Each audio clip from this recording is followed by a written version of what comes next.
Good morning friends, लक्ष्य education channel में आपका बहुत बहुत स्वागत है। देखिए कक्षा 7वीं विषय गणित अर्धवार्षिक परीक्षा का प्रश्न पत्र है फ्रेंड्स। तो यहाँ पर पूरा आपके अर्धवार्षिक परीक्षा में कैसे सवाल रहने वाले हैं ये मैं आपको पूरे बताऊंगा और उसके हल भी बताऊंगा। तो बिना स्किप किए पूरा वीडियो देखिए और चैनल पर पहली बार आए हो तो प्लीज़ सब्सक्राइब जरूर कर दें। देखिए आपकी स्क्रीन पर पहला सवाल है कि सही विकल्प का चयन करके लिखिए। ठीक है, तो सही विकल्प का चयन करके लिखिए। पहला सवाल में क्या लिखा हुआ है हमारे पास फ्रेंड्स की समीकरण 3 यम ऋण 14 बराबर 4 में यम का मान क्या होगा। तो इसको आपको किस तरीके से हल करना है, इस 14 को का पक्षांतरण कर देना है। ठीक है, तो क्या बच जाएगा 3 यम बराबर 4 धन 14 और 4 धन 14 ये हो गया 18, 18 बटे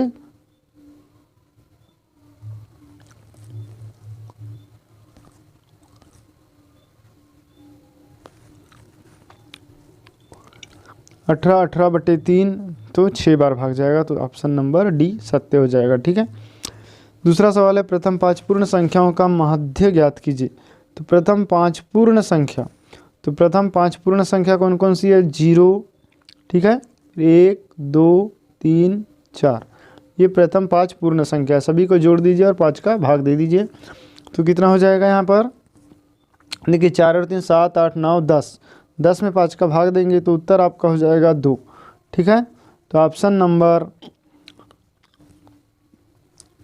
2, यहाँ पर 2 आएगा उत्तर। तो देखिए यहाँ पर कोई में भी 2 नहीं है, इसीलिए ऑप्शन नंबर क्या हो जाएगा, डी सत्य होगा। ठीक है, फिर है प्रश्न 3, एक समबाहु त्रिभुज की भुजा 3.5 सेंटीमीटर है, इसका परिमाप क्या होगा। समबाहु त्रिभुज, त्रिभुज इस तरीके से होता है और तीनों भुजा 3.5, 3.5, 3.5 की, तीनों को जोड़ देंगे परिमाप तो 3 3 9 10.5 होगा उत्तर, ऑप्शन नंबर सी। ठीक है, उसके बाद चौथा सवाल है किसी त्रिभुज की माध्यिकाओं की संख्या ज्ञात कीजिए। तो माध्यिकाओं की संख्या बताना, त्रिभुज की माध्यिका, त्रिभुज की 3 माध्यिका होगी, क्योंकि देखिए त्रिभुज की 3 माध्यिका हमारे पास इस तरीके से त्रिभुज होगा, यहाँ से सामने एक माध्यिका, फिर इधर से एक माध्यिका, इधर से एक माध्यिका, तो इस तरीके से माध्यिकाएं 3 होगी, ऑप्शन नंबर सी सत्य होगा। निम्नलिखित आंकड़ों का माध्यक ज्ञात कीजिए। 5वां क्वेश्चन है, माध्यक ज्ञात करना है इन सभी का। तो सभी को का माध्यक ज्ञात करने के लिए सभी को जोड़ना है माध्यक। ठीक है, तो अवरोही क्रम या आरोही क्रम में लिख देना है। सबसे पहले हम लिखेंगे सबसे छोटी संख्या 15। ठीक है, 1 नंबर में 15 आ जाएगी, 2 नंबर पे 17, 3 नंबर पे 18, 4 नंबर पे 18 के बाद क्या होगा 24, है ना। तो इस तरीके से जोड़ देंगे और उसके बाद 25, फिर 36 और फिर 47, तो बीचों बीच में आएगा 24, तो ऑप्शन नंबर ए सत्य हो जाएगा। फ्रेंड्स यही सवाल पूरे आपके अर्धवार्षिक परीक्षा में रहने वाले हैं, इसी टाइप के सवाल। तो आप पूरा वीडियो को देखें और चैनल पर पहली बार आए हो तो प्लीज़ सब्सक्राइब जरूर कर दें। अब देख लीजिए अगला सवाल है 6वां क्वेश्चन हमारे पास। 6वां क्वेश्चन में क्या लिखा हुआ है कि एक आयत जिसकी लंबाई 5.7 सेंटीमीटर और चौड़ाई 3 सेंटीमीटर है का क्षेत्रफल होगा। तो इसका क्षेत्रफल कितना होगा, देखिए चौड़ाई भी दिया हुआ है, लंबाई भी दिया है, तो लंबाई गुणित चौड़ाई तो क्षेत्रफल निकल जाता है। तो जब हम 5.7 गुणित 3 करेंगे तो 3 7 21, 21 की 1 हासिल का 2, 3 5 15 और 2 17। ठीक है, 17.1 वर्ग सेंटीमीटर, ऑप्शन नंबर सी। फिर है ऋण 36 भागित ऋण 4। तो ऋण 36 में ऋण 4 का भाग देंगे तो ऋण से ऋण कैंसिल हो जाएगा और 36 में 9 बार भाग जाएगा 4 का। ठीक है, ऑप्शन नंबर ए सत्य हो जाएगा। प्रश्न 8 है ऋण 20 गुणित ऋण 2 गुणित ऋण 5 गुणित 7 का गुणनफल होगा। देखिए यहाँ भी ऋण है, 2 में भी ऋण है और 5 में भी ऋण है, 3 बार ऋण है, इसीलिए सामने क्या आ जाएगी, ऋणात्मक संख्या आएगी। उसके बाद में अब गुणा करना है तो 20 पंचे 100 होगा, 100 का गुना 2 में करेंगे तो 200 होगा, 2 का 100 का गुना 7 में करेंगे तो 700 होगा, ऋण 700 होगा। ठीक है, तो ऑप्शन नंबर बी सत्य हो जाएगा। ठीक है फ्रेंड्स, तो प्लीज़ वीडियो अच्छा लगे तो अपने दोस्तों को भी शेयर करें और चैनल को सब्सक्राइब जरूर कर लें, ताकि इसी प्रकार विज्ञान, हिंदी, संस्कृत सभी विषय के मॉडल प्रश्न पत्र के वीडियो आप तक पहुंच सके। अब देख लीजिए 9वां क्वेश्चन हमारे पास दिया हुआ है कि निम्नलिखित संख्याओं का बहुलक ज्ञात कीजिए। तो बहुलक का मतलब होता है फ्रेंड्स जो सबसे अधिक बार आया हो उसको हम क्या कहते हैं, बहुलक। जैसे यहाँ एक जो है 3 बार आया है, ठीक है, एक 3 बार आया है। उसके बाद 2 देखिए 2 कितने बार आया है, 1 2 3 4 बार, 2 4 बार आया है, 4 2 बार आया है और 3 1 बार, मतलब सबसे अधिक बार 2 आया है, इसीलिए बहुलक क्या होगा, 2 होगा, ऑप्शन नंबर बी। 10वां क्वेश्चन है ऐसा कोण ज्ञात कीजिए जो अपने पूरक कोण के समान हो। तो पूरक कोण का मतलब होता है दो कोण ऐसे जिनका योग 90 अंश हो, तो वो एक दूसरे के क्या होते हैं, पूरक होते हैं। तो यदि दोनों कोण 45-45 के हो जाए तो बराबर भी होंगे और पूरक भी होंगे, तो ऑप्शन बी सत्य हो जाएगा। ठीक है, अब देखते हैं अगला क्वेश्चन हमारे पास क्या दिया हुआ है कि सारणी में दिए गए शब्दों में से उचित शब्द का चयन करते हुए रिक्त स्थानों की पूर्ति कीजिए। हमको उचित शब्द का चयन करके रिक्त स्थान भरना है। जैसे यहाँ दिया 90 अंश 3 9 समद्विबाहु 360 5 समबाहु 5.2 180 अंश ऋण 9। ठीक है, तो अब देख लेते हैं खालिस्तान में क्या क्या आएगा। जैसे दिया ऋण 3 गुणित खालिस्तान बराबर 27। देखिए यहाँ धन है 27 में, तो यहाँ पर ऋण 3 है तो एक ऋण संख्या का गुना होगा, तो ऋण 9 तिया 27, तो ये वाला आ जाएगा ऋण 9। ठीक है, फिर है 12वां एक त्रिभुज जिसकी तीनों भुजाओं की माप समान हो समबाहु त्रिभुज कहलाता है। क्या कहलाएगा, समबाहु त्रिभुज कहलाएगा। अगला यदि दो कोण समपूरक हो तो उनके मापों का योग कितना होगा, 180 अंश होता है। फिर एक सम बहुभुज की प्रत्येक भुजा की लंबाई 2.5 सेंटीमीटर है, बहुभुज का परिमाप कितना होगा, 12.5 सेंटीमीटर है। इस बहुभुज की खालिस्तान भुजाएं हैं, तो हम 12.5 सेंटीमीटर में 2.5 सेंटीमीटर का भाग दे देंगे तो कितना आएगा, 5 आ जाएगा। ठीक है, तो आप खालिस्तान में 5 आ गया।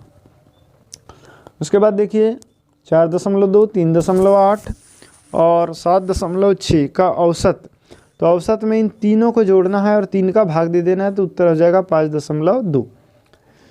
फिर है सत्य असत्य कथन छाटिए।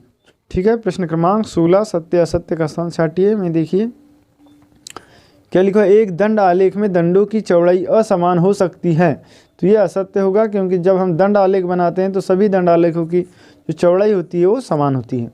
फिर 17वां है किसी त्रिभुज की दो भुजाओं की मापों का योग तीसरी भुजा की माप से बड़ा होता है, बिल्कुल सत्य है। ठीक है, उसके बाद है दो भिन्नों का योग एक भिन्न होता है, ये भी सत्य है। फिर दो समांतर रेखाओं के बीच की दूरी प्रत्येक स्थान पर सदैव बराबर होती है, बिल्कुल सही है क्योंकि दो पटरी रेल की पटरी समांतर होती है और सभी जगह उनकी दूरी बराबर होती है, और जब दूरी बराबर होती है तभी वो समांतर कहलाती है। फिर है 20वां 3.03 धन 0.016 बराबर 3.019, तो इनको दोनों को जोड़ देना है, तो यहाँ पर ये असत्य है, इतना नहीं आएगा। आप जोड़ के देख सकते हैं इस सवाल को। फिर है प्रश्न 21 त्रिभुज ABC का कोण C समकोण है यदि AC बराबर 5 सेंटीमीटर BC बराबर 12 सेंटीमीटर AB की लंबाई ज्ञात कीजिए। तो इसको देखिए इस तरीके से आपको हल करना है। यह हम एक त्रिभुज बना लेंगे जिसमें C कोण समकोण है, BC भुजा 12 सेंटीमीटर हो गई, CA भुजा 5 सेंटीमीटर हो गई, तो लंब और आधार दोनों के मान हमको मिल गए, कर्ण का मान AB ज्ञात करना है। तो पाइथागोरस प्रमेय लगा देंगे, BA बराबर वर्गमूल AC का वर्ग धन BC का वर्ग, तो AC का मान है 5 का वर्ग धन 12 का वर्ग बराबर वर्गमूल 169 और इसका मान होगा 13। जो भुजा है AB का मान हमारे पास निकल कर आ जाएगा 13 सेंटीमीटर। ठीक है, फिर है प्रश्न क्रमांक 22। तो प्रश्न क्रमांक 22 में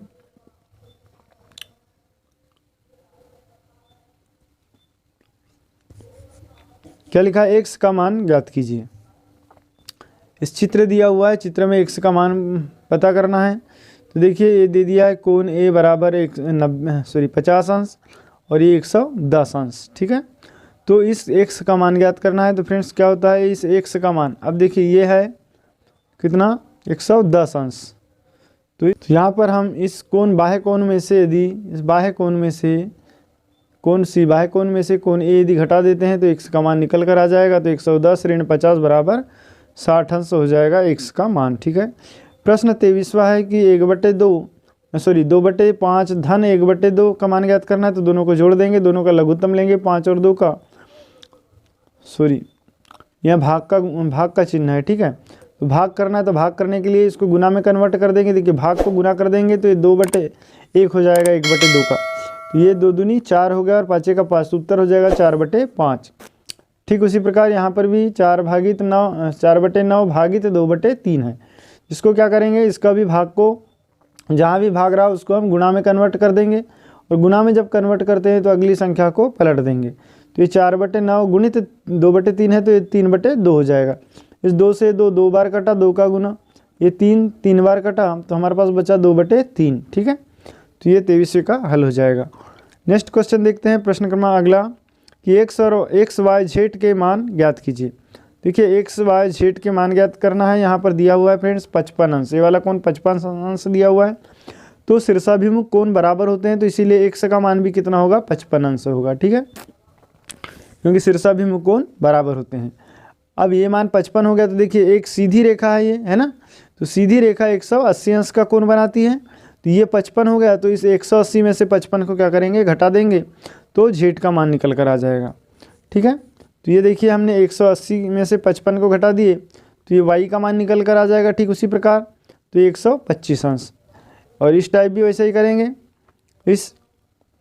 अब देखिए ये वाला 125 निकल कर आ गया, तो इसका शीर्षाभिमुख Z है, तो ये भी 125 अंश। तो इस तरीके से XYZ तीनों के मान ज्ञात कर सकते हैं। प्रश्न 24 देख लीजिए। प्रश्न 24 में लिखा हुआ है 4 गुणित यम धन 3 बराबर 16। तो यम का मान ज्ञात करना है, 4 का पक्षांतरण कर देंगे, 16 में भाग चले जाएगा, तो ये 16 को 4 बार कट गया, और ये क्या बच गया, 3, तो 3 को घटा देंगे यहाँ पर। ठीक है, इससे 4 बार कटा और 1 का पक्षांतरण करें तो -3, तो बराबर उत्तर आ गया 1। ठीक, इसी प्रकार इधर भी वैसा ही है।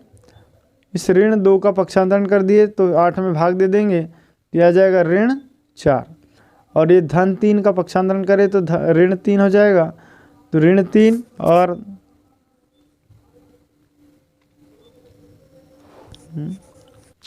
ठीक है फ्रेंड्स, यहाँ पर -2 का गुणा अंदर कर देंगे तो ये क्या हो जाएगा,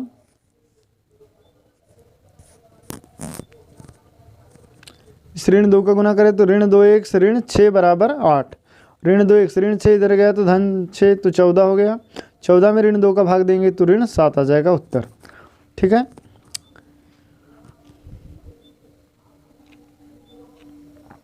इसी प्रकार प्रश्न क्रमांक 25। तो प्रश्न 25 में लिखा हुआ है L समांतर यम है तो x का मान ज्ञात कीजिए। L क्या है, समांतर है, L और यम दोनों समांतर है, तो इस x का मान ज्ञात करना है। तो देखिए ये वाला 110 अंश है। ठीक है, तो इसके शीर्षाभिमुख भी क्या होगा, 110। जब ये 110 होगा तो ये एकांतर कोण ये भी क्या होगा, 110, और इस 180 में से 110 घटा देंगे तो ये आ जाएगा उत्तर 70 अंश।